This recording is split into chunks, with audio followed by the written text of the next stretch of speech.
Hi everyone, I am Dr. Swapna Srinath, fertility consultant at Komali Fertility Center, Guntur.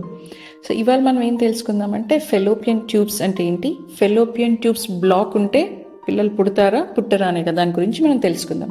So fallopian tubes అంటే గర్భసంచికి అండాశయంకి మధ్యలో ఉన్న connection fallopian tubes అంటారు. So స్త్రీకి ఏమవుతుందంటే ప్రతి నెల అండం విడుదలయ్యి ఈ ఫెలోపియన్ ట్యూబ్లోకి వెళ్ళటం జరుగుతుంది.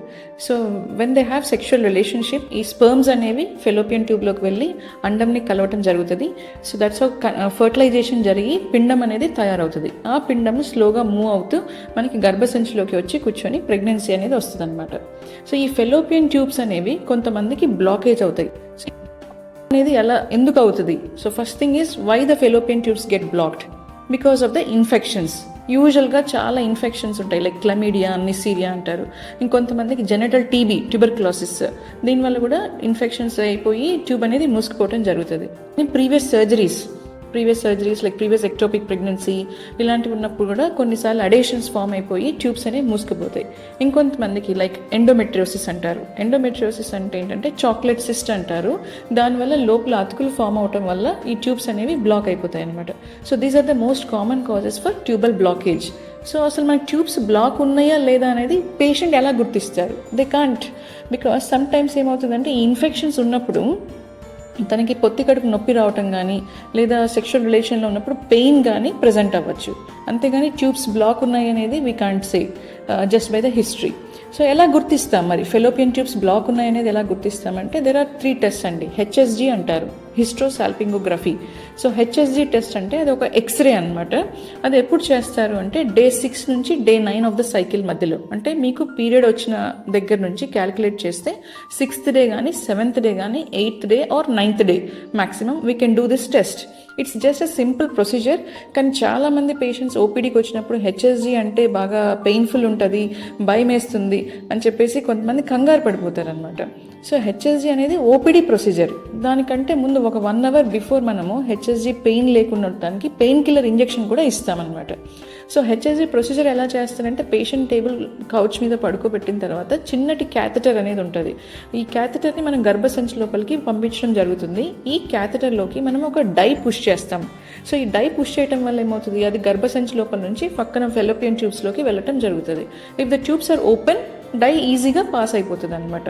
ఆ మినిట్లో మనం ఎక్స్రే తీసినప్పుడు ట్యూబ్స్ 2 పనిచేస్తున్నాయి లేదా అనేది తెలుస్తుంది. దిస్ ఈస్ కాల్డ్ హెచ్ఎస్జి అనమాట. సో ఇప్పుడు మనం డై పుష్ చేసినప్పుడు ట్యూబ్స్ బ్లాక్ ఉన్నాయి అనుకోండి, dye will come back, it will not go inside. So this is a simple basic test to know whether the tubes are working or not. ఇంకా కొంతమందికి saline సాల్పింగోగ్రఫీ అంటాం. అంటే ఈ డై పుష్ చేసే బదులు సలైన్ని పుష్ చేస్తామన్నమాట కొంతమందికి. అది అల్ట్రాసౌండ్ గైడెన్స్లో చేస్తాం. ఇంకా సపోజ్ ఎక్స్రేలో మనకి ట్యూబ్స్ 2 బ్లాక్ ఉన్నాయి అంటే కన్ఫర్మేషన్ కోసం మనం లాప్రోస్కోపీ అనే ప్రొసీజర్ చేస్తాం. లాప్రోస్కోపీలో కూడా 2 ట్యూబ్స్ పనిచేస్తున్నాయా లేదా అనేది తెలుసుకోవచ్చు. So these are the 3 common things which we do అనమాట to know whether fallopian tubes are working or not.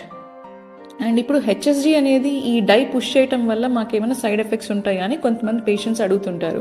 So this dye is basically water soluble dye అనమాట. సో దానివల్ల సైడ్ ఎఫెక్ట్స్ ఏమి ఉండవు, మ్యాక్సిమం ఏముండదు. సో ఈ హెచ్ఎస్జి చేసినప్పుడు ఏమైనా జాగ్రత్తలు తీసుకోవాలా, బెడ్ రెస్ట్ తీసుకోవాలా అని చెప్పి అడుగుతారు. It is a OPD procedure. కొంచెం క్రాంపింగ్ పెయిన్ ఉంటుంది హెచ్ఎస్జి చేసిన రోజు అండ్ నెక్స్ట్ డే. సో ఈ క్రాంపింగ్ పెయిన్ తగ్గడానికి కొన్ని పెయిన్ కిల్లర్స్ ఇస్తాము, దట్స్ ఆల్, నథింగ్ ఎల్స్. ఇంకొంతమందికి చిన్న స్పాటింగ్ లాగా కానీ బ్లీడింగ్ లాగా కానీ కనపడే అవకాశం ఉంది. Because we are manipulating the cervix కదా, సర్విక్స్ని గర్భసంచి లోపలికి క్యాథెటర్ పాస్ చేస్తున్నాం కాబట్టి దానికి కంగారు పడాల్సిన అవసరం లేదు. So these are the basic test అనమాట. సపోజ్ మనకి ఇప్పుడు ఫెలోపియన్ ట్యూబ్ బ్లాక్ ఉంది అంటే proximal part block, mid segment block, distal block అని ఉంటుంది. సో 3 parts ఆఫ్ ద ట్యూబ్లో ఎక్కడైనా బ్లాక్ ఉండొచ్చు. So proximal part of the ట్యూబ్లో బ్లాక్ ఉంటే కనుక sometimes if it is mild block we can correct it. ఎలా కరెక్ట్ చేయొచ్చు అంటే ట్యూబల్ క్యాన్యులేషన్ అంటాము. అంటే అల్ట్రాసౌండ్ గైడెన్స్ కానీ హిస్ట్రోస్కోపిక్ గైడెన్స్ ద్వారా కానీ ఒక క్యాన్యులాని పాస్ చేస్తామన్నమాట. సో ఆ ప్రాక్సిమల్ సెగ్మెంట్లో ఉన్న బ్లాక్ని రిలీవ్ చేయొచ్చు. Versus mid segment block and distal blocks అనేవి సర్జికల్ కరెక్షన్ కొంచెం కష్టంగా ఉంటుంది. సో వాళ్ళు ఏంటంటే ఐవీఎఫ్కి వెళ్ళాల్సి ఉంటుంది. Some patients one side tube by block ఉంది, ఇంకొక సైడ్ ట్యూబ్ పనిచేస్తుంది. సో డెఫినెట్గా వాళ్ళకు ప్రెగ్నెన్సీ ఛాన్సెస్ అనేవి నార్మల్ అనమాట. అంటే 2 ట్యూబ్స్ పనిచేస్తున్న పేషెంట్కి సింగిల్ ట్యూబ్ పనిచేస్తున్న పేషెంట్ కూడా pregnancy rates are almost similar. So ఒక్క ట్యూబ్ ఉన్నా కూడా ప్రెగ్నెన్సీ వచ్చే అవకాశాలు ఉన్నాయి. So don't get disappointed that only 1 ట్యూబే పనిచేస్తుంది, ఇంకొక ట్యూబ్ పనిచేయట్లేదు అని. Because single tube is also enough to get pregnancy. So అసలు ఫస్ట్ ఫెలోపియన్ ట్యూబ్స్ అనేవి వర్క్ చేస్తున్నాయా లేదా అనేది బేసిక్ ఇన్వెస్టిగేషన్ చేయించుకోవాలి మీరు. సపోజ్ ట్యూబ్స్ 2 పనిచేస్తుంటే excellent. If single tube is working also very good. Both tubes are blocked, then we have to go for IVF. IVF అంటే in vitro fertilization అంటారు. So this is the basic things about fallopian tube. Thank you.